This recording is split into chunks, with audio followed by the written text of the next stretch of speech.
Ba'zan bir odamning qulashini ko'rishdan ham dahshatliroq narsa bo'ladi. Uning qulashidan keyin ham ichida nimadir hali sinmaganini sezish. Mana shu qism aynan shu og'riq bilan uradi. Chunki bu safar gap shunchaki jinoyat, shunchaki xiyonat, shunchaki mansab haqida emas. Bu safar har bir nigoh ortida yig'ilib qolgan nafrat bor. Har bir sukut ortida aytilmagan haqiqat bor va eng xavflisi, hamma o'z jazosini olayotgandek ko'ringan bir paytda asl o'yin endi boshlanayotganini his qilamiz. Feruza atrofida halqa torayib boryapti, lekin u hali ham mag'lub odamga o'xshamaydi. Tashqaridan qaraganda u yakkalanib qolgan.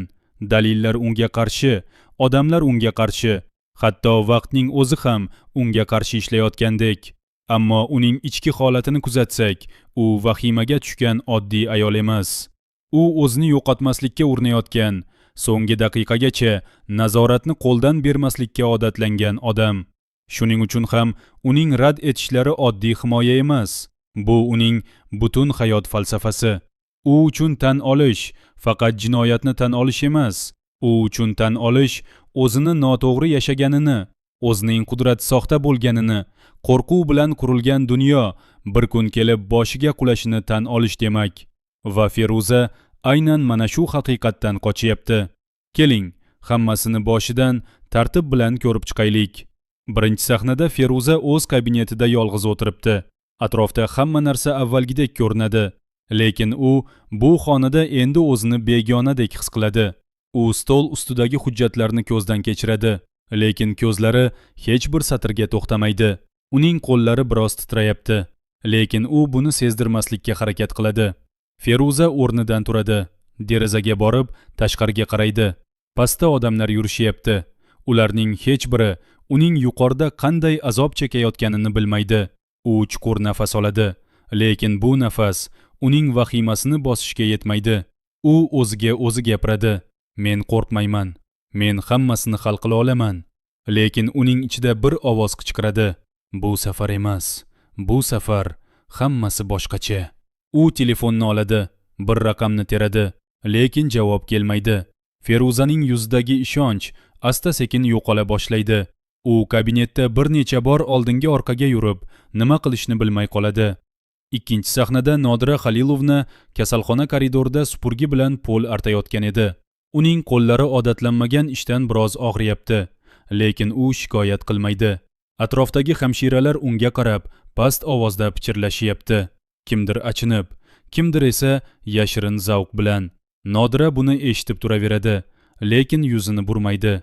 U biladi, bir vaqtlar bu odamlarning hammasi uning oldida bosh egib yurgan. Hozir esa ular uning qulashidan rohatlanishyapti.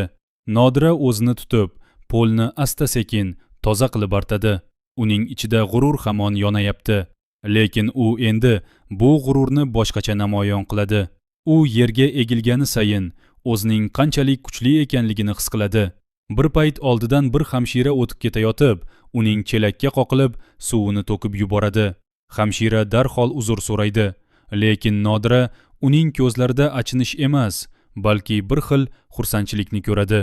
Nodira xotirjamlik bilan: "Hech qisi yo'q. Men o'zim yig'ishtiraman" deydi va egilib, lattani siqib, suvni yig'ishtira boshlaydi. Ayni damda uning qalbi qattiq siqiladi, lekin u ko'z yoshini to'kishga ruxsat bermaydi. U ichida o'ziga: "Meni sindira olmaysizlar. Men hali bu yerdaman" deb takrorlaydi. Uchinchi sahna tergov xonasida bo'lib o'tadi. Feruza stol ortida o'tiribdi. Uning qarshisida tergovchi va yana bir guvoh bor.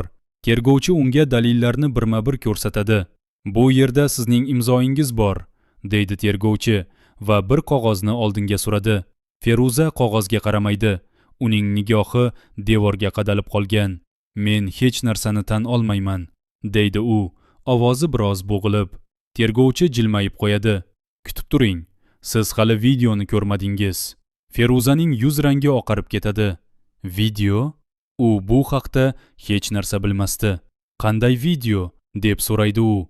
Ovozida endi vahima seziladi. Tergovchi sekinlik bilan o'rnidan turadi, kompyuterni ochadi va ekranni Feruza tomonga buradi. "Bu video sizni va boshqa bir shaxsni ko'rsatmoqda. Barcha tafsilotlar bor.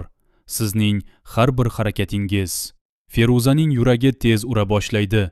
U nafas olishga qiynaladi. U o'zining so'nggi daqiqasigacha himoyalanishga urinayotganini biladi. Lekin bu video uning butun hayotini o'zgartirishi mumkin. U qattiq labini tishlab, sukut saqlaydi. Tergovchi ekranni o'chiradi va yana stol ortiga o'tiradi.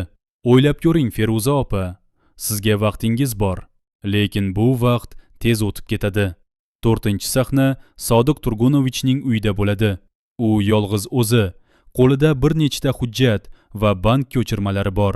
U uzoq vaqt ularga qaraydi, keyin esa ularni stol ustiga tashlaydi. Sodiqning yuzida g'azab va pushaymonlik aralash ifoda bor. U derazaga borib, tashqariga qaraydi va o'z-o'ziga gapiradi. Men bu ayolga qanday ishondim? Qanday qilib ko'zimni yumdim? Uning qo'llari siqilib, musht bo'ladi. 6-sahnada Pari va uning o'g'li o'rtasida iliq suhbat bo'lib o'tadi. Uyning kichkina oshxonasida Pari ovqat tayyorlayapti. Uning o'g'li esa stol yonida dars qilyapti. Pari unga qarab jilmayib qo'yadi. "O'g'lim, Moskvaga ketishga tayyormisan?" deb so'raydi u, ovozida mehribonlik bilan. O'g'il boshini ko'tarib, "Tayyorman, ona, lekin sizni juda sog'inaman" deydi. Parining yuragi siqiladi, lekin u o'zini tutib, "Men ham seni sog'inaman, bolam, lekin bu seni kelajaging uchun. Men bu yerda ishlab senda yaxshi ta'lim olasan deb umid qilaman" deydi. U o'g'lining boshini silab, ko'zlaridagi yoshni sezdirmaslikka harakat qiladi. Bu suhbat juda oddiy, lekin uning ostida katta qo'rquv yotadi. Pari biladiki, u o'g'lini uzoqqa jo'natish bilan uni xavfsizroq joyga qo'yadi. Chunki bu shaharda, bu kasalxonada hali ko'p narsa o'zgarishi mumkin va u o'g'lining bu o'zgarishlardan zarar ko'rishini istamaydi. U o'g'liga yana bir bor jilmayib, "Sen bor, men kelaman. Faqat o'qishingni yaxshi o'qi, ona uchun" deydi. O'g'il boshini qimirlatib, yana darsiga qaraydi. Pari esa unga qarab turib, yuragidagi og'irlikni yengillashtirishga urinadi. 7-sahna kasalxona koridorida Matluba va Nodira o'rtasida tasodifiy uchrashuv bo'ladi. Matluba Nodiraning pul artayotganini ko'rib, to'xtab qoladi. Uning ko'zlarida hayrat va achinish aralash ifoda bor. Nodira Halilovna, "Siz bu yerda?" deb so'raydi u ohista. Nodira boshini ko'tarib jilmayadi. "Ha, men hozir bu ishni qilaman. Hech qisi yo'q. Men uchun yaxshi" deydi va yana polni artishda davom etadi. Matluba unga yordam qo'lini cho'zmoqchi bo'ladi, lekin Nodira uni to'xtatadi. "Iltimos, kerak emas. Men o'zim hal qila olaman." Matluba biroz turib keyin, "Kechqurun siz bilan gaplashsam maylimi?" deb so'raydi. Nodira boshini qimirlatadi. "Mayli, kelib qoling." Matluba o'rnidan qo'zg'alib, koridor bo'ylab ketib boradi. Uning ichida qandaydir g'alati tuyg'u bor. Bu ayol bir vaqtlar juda qudratli edi, endi esa pol artirib yuribdi. Lekin Matluba buni shunchaki qulash emas, balki qayta tug'ilishning boshlanishi sifatida ko'radi. U Nodira bilan suhbatlashmoqchi, chunki u bu ayolning tajribasi, sirlari va kasalxona haqidagi bilimlaridan foydalanishi mumkin. 8 va eng so'nggi sahnada Feruza yana o'z kabinetida, lekin bu safar u yolg'iz emas. Uning oldida bir kishi o'tiribdi. Bu uning yaqin hamkori yoki oldingi epizodlarda ko'rilgan boshqa bir shaxs. Ular past ovozda gaplashyapti. Feruzaning yuzida vahima va g'azab aralash ifoda bor. "Men sizning yordamingizga muhtojman. Agar bu video chiqsa, hammamiz tugadimiz", deb qichqiradi u deyarli. O'tirgan kishi esa sovuqqina. "Feruza, hamma narsa o'z vaqtida. Siz hozir qo'rqmang. Biz hali vaziyatni o'zgartira olamiz", deydi. Feruza chuqur nafas olib, o'zini biroz tortib oladi. U o'rnidan turib, derazaga borib tashqaridagi qorong'u osmonni ko'radi. "Men qo'rqmayman. Men hech qachon qo'rqmaganman. Lekin men bu ishning oxirini ko'rmoqchi emasman. Men hamma narsani avvalgiday qaytarib olaman", deydi u. O'tirgan kishi o'rnidan turib, uning yoniga keladi. "Biz sizni himoya qilamiz, Feruza. Lekin siz ham bizga kerakli vaqtda kerakli so'zlarni aytishga tayyor bo'lishingiz kerak."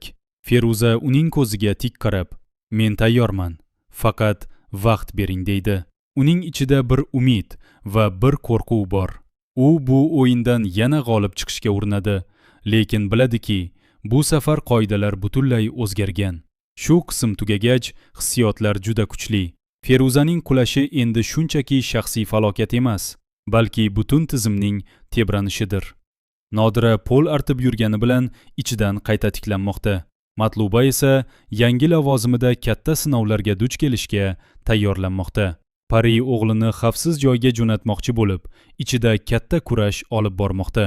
Sodiqning g'azabi va pushaymonligi esa yana ko'plab sirlarni ochishi mumkin.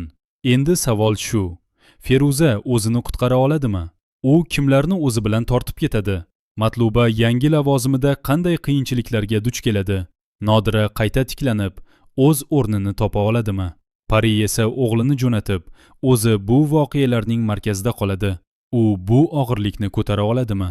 Hamma narsa juda nozik va keskin. Har bir qaror, har bir so'z, har bir sukut keyingi voqealarni belgilaydi. Eng muhimi, haqiqat ochilganda hech kim avvalgidek qolmaydi. Endi esa o'sha haqiqat juda yaqin, juda sovuq va bu safar u hech kimni ayamaydigan ko'rinadi. Biz esa kutamiz, hissiyotlar bilan, umid va qo'rquv bilan kutamiz. Bu kechada kim yorug'likka chiqadi, kim esa zulmatda qolib ketadi.